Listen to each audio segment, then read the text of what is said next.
Hello everyone, welcome to another episode of Dorkside Cookies.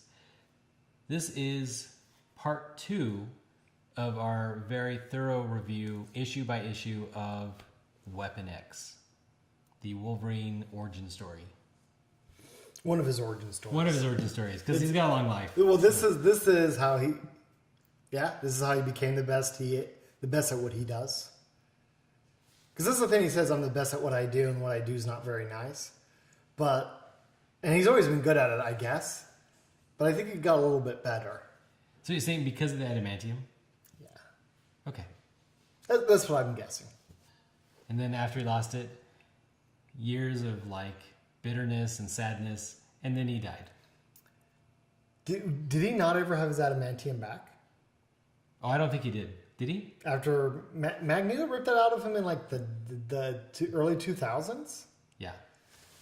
They didn't have him without his. This is what we do. We They didn't have him without his. They didn't have him without his metal claws for a decade and a half. That's just crazy. Well, in 2013, they re-released the Weapon X story,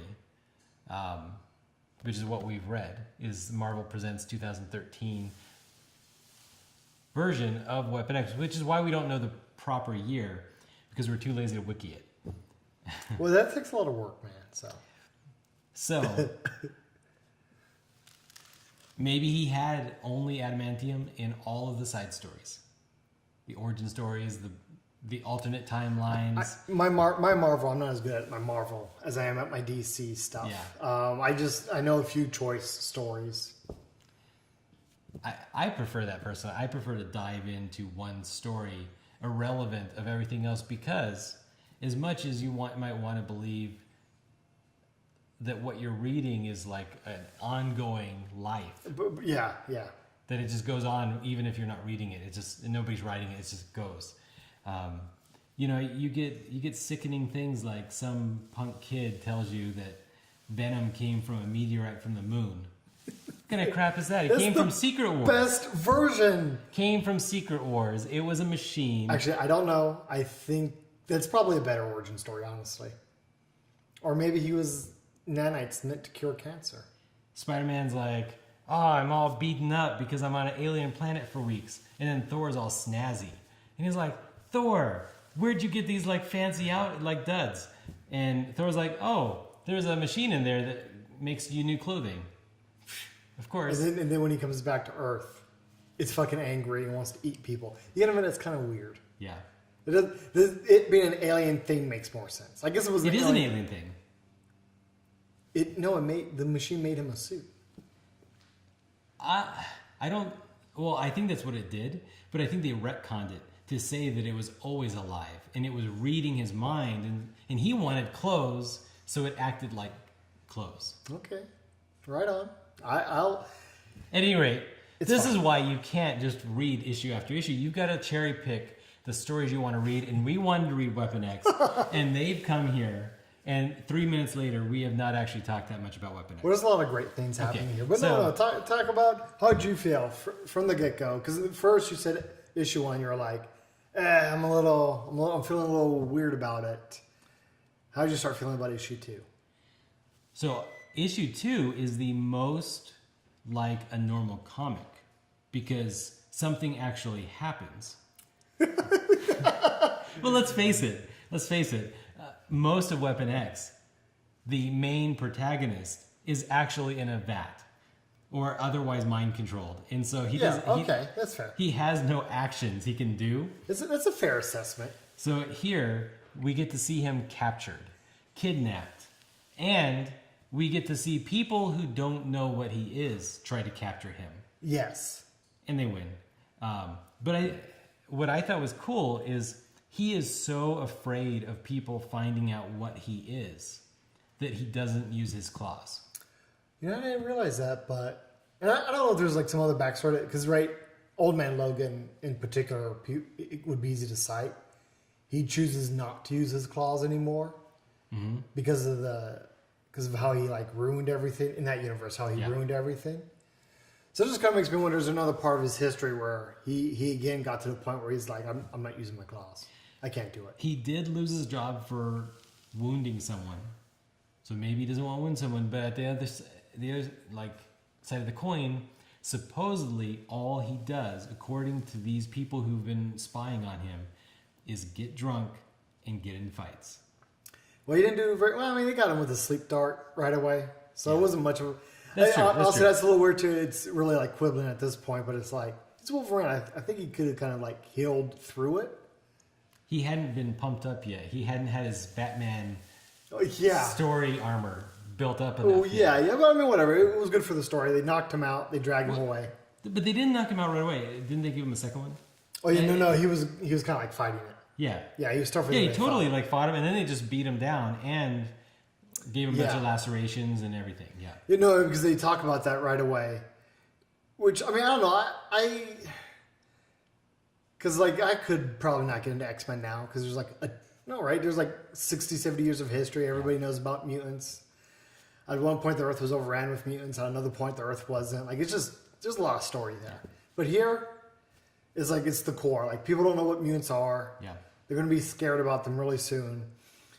They get him into the vat. Like, they shave him down. Yeah. And, like, I mean, in one part, I think that's, like, great. I like what I like about this, what I think is really becomes more and more terrifying, is the dehumanizing experience they put him through. Mm-hmm.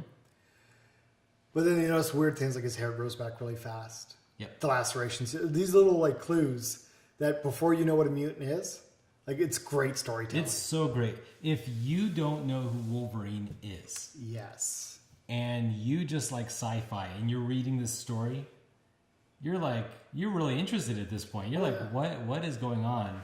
This is just some dude. He hasn't even been experimented on yet. Afterwards, you would just accept it. Sci-fi. He gets experimented on. Now he can do stuff. Yeah. No, he has just been caught. They worry about him being too hurt. Yeah, well, because they've done this before and everybody else has died. Yeah. And so they're like, you can't hurt him. And they're like, yeah, we had to hurt him because he didn't go down easy. Yeah, well, because right away the issue starts off with him getting adamantium inside of him. Yeah. And I get the impression, like, which is just kind of neat, like he was sucking up more of the adamantium than he was supposed to. That's actually the next issue. Was it? Yeah. I don't know. I got that impression, like they were, because at the end he was like, I got another vat of adamantium. Use it. And they're like, you can't use that much that fast. So they're trying to keep him. I also got the impression they're trying to keep him knocked out because he's coming back, which to me gives me like a little bit of a horror experience. Like they got this monster under, and he's not responding the way they expect. Yeah, and they call it our Mr. Logan is somewhat more than human. Yeah. Again, because they don't know what mutants are, and now you see somebody with glowing eyes, you probably just say, oh, they must be a mutant. Yeah. Even if they're a Kree, even if they're a Skrull, it doesn't matter. You're just like, oh, they must be a mutant. Spider-Man, he's probably a mutant. Yeah. No, today you'd see the Spider-Man story and you'd be like, oh man, that's some crazy mutant powers. Yeah. No, actually that's something completely different. Yeah. So I also thought it was interesting that in this issue, they start introducing us to the lab people. Yeah. And there's not very many of them. I mean, there's lots of mooks. But there's just the girl, and Cornelius, and then you've got the boss, the big boss, who's really smart, but doesn't actually know what's going on, and doesn't seem to give that good of like commands. I'll get into that more later, like because the guy with the glasses, right? Yeah, he is so obnoxious because he's like too into himself, like stereotypically into himself. They want you to dislike him really bad. But they're really like heavy-handed about it. Yeah, they're really heavy-handed. Yeah. Kind of ridiculous. He's probably, like, I like him. He reminds me, I just forgot his name. Cornelius? Yeah. But he played he played the Rhino in that second Amazing Spider-Man movie. Okay, yeah. I just forgot his name. I don't remember. That's what I do. But, like, I like him. He gives me, like, good vibes, and throughout the story, he kind of tries to do. He's not a 100% horrible person. He's not. But the doctor with the glasses, the professor or whatever, I really want to see him stabbed. He is the worst kind of boss. Yeah. He seems incompetent. Not only is he doing terrible things, but he's also a bad boss. Yeah, like if you see Doctor Doom bossing his mooks around, At least he has grandeur. At least he's like well, you understand it because he's a tough guy. yeah. Yeah. This guy, he just seems like an idiot. Like Yeah. And, I mean, that's even how the book ends. He just walks off panel, not giving any sort of he's obviously spooked by something. yeah.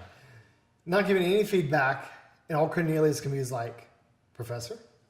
Like, it's just, it starts painting him as the lame character he is. It's fine. You need all kinds of characters to make a story. But I spent the whole story hoping he gets stabbed. He was really like, He's Wolverine story, you kind of knew he was going to get stabbed, right? Well, we'll see. We'll see. He didn't exactly get, I would say this, I'll say this. He didn't exactly get stabbed with the sort of visceral experience that I wanted. But I spent the entire story just waiting to watch him get stabbed in the face. So, typical American comic book. Yeah. I don't know how many pages this is like, but I'm sure it's 18, 19, something like that. That's it. He gets captured, and then you just see the process of giving him some adamantium. I think it continues in the next comic. Well, in comic book format, what I really liked about the pacing, is that it's slow, like with an intent. You're kind of getting introduced to the pain Logan's going through, and the fact that they kind of don't care about him, and that they don't understand why he's even responding the way he is. Yes, and that takes an entire issue for them to go over, and the big climactic end is the reveal that they don't know what he's going on, and like the professor's spooked by it.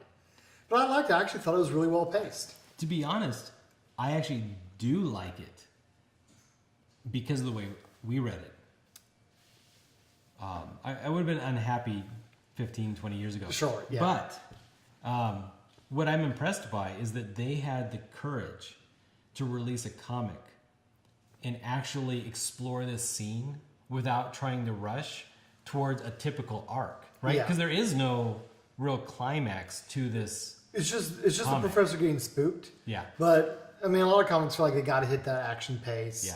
Yeah. Maybe like kind of leave you with a really distinct Lost style cliffhanger. Yeah. They don't do any of that stuff. No. They're allowing you to experience the pain Logan's experiencing, the bizarre nature of what these guys are figuring out, and that's it. It's all they cover in that book. If you like Wolverine, this is really, really diving deep into a very visceral experience that you can kind of imagine him suffering through, and the callousness of the people who are doing it to him. Yep. It's, to me, these kind of storylines are why Marvel dominated for so long, because if you took this finished product without telling anybody the sales numbers and gave it to a business person and said, hey, should we release this comic? They'd probably say no.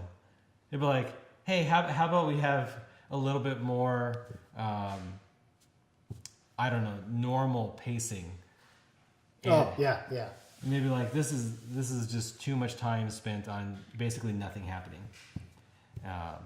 But there is something happening. It's vital to you understanding who these characters are.